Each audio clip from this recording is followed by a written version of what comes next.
અને ભગવાન જીવનમાં છે ને સૌથી કંઈક ત્યાગ કરવાની તમને ઈચ્છા થાય ને તો સૌથી પહેલા ત્યાગ કરજો, તમારા લોભનો ત્યાગ કરજો, લોભનો ત્યાગ કરજો. કારણ કે છે ને બીજા બધાય તો પાપ છે, પણ પાપનો બાપ હોય ને તો એ લોભ છે. પાપનો બાપ લોભ છે.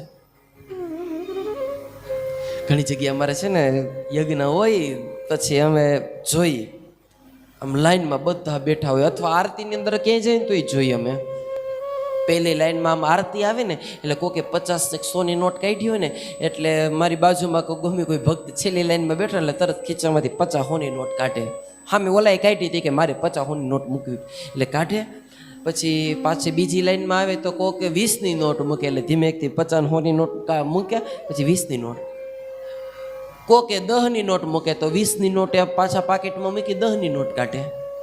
અને છેલ્લે એની પાસે આરતી આવે ને એટલે હાથમાં એક રૂપિયાનો સિક્કો પડ્યો હોય અને એ એટલો કઠણ તેમ પકડ્યો ને તો પરસેવાથી રહે. એટલે પછી આમાં ખોલે ને એટલે એમ કે ઓહો હો, મારું ધન, મારો સિક્કો, આને મારાથી અડગું થવું ગમતું ને જોતો કેવો રોવે છે. એટલે પછી શું કરે ખબર, સિક્કાની એનો રૂમાલ હોય ને એનાથી સરસ મજાનો લૂછી પાકેટમાં મૂકી દે ને એમને મારતી લઈ લે. ભગવાનના લોભના કારણે જ મોટા પાપ થાય છે. આપણને એમ થાય કે હવે ત્યાં થોડા કાંઈ લખાવાય, આમ ન કરાય, તેમ ન કરાય. જ્યાં જ્યાં જીવનની અંદર લોભ આવ્યું ત્યાં યાદ રાખજો તમારા જીવનની અંદર પાપ આવ્યા છે.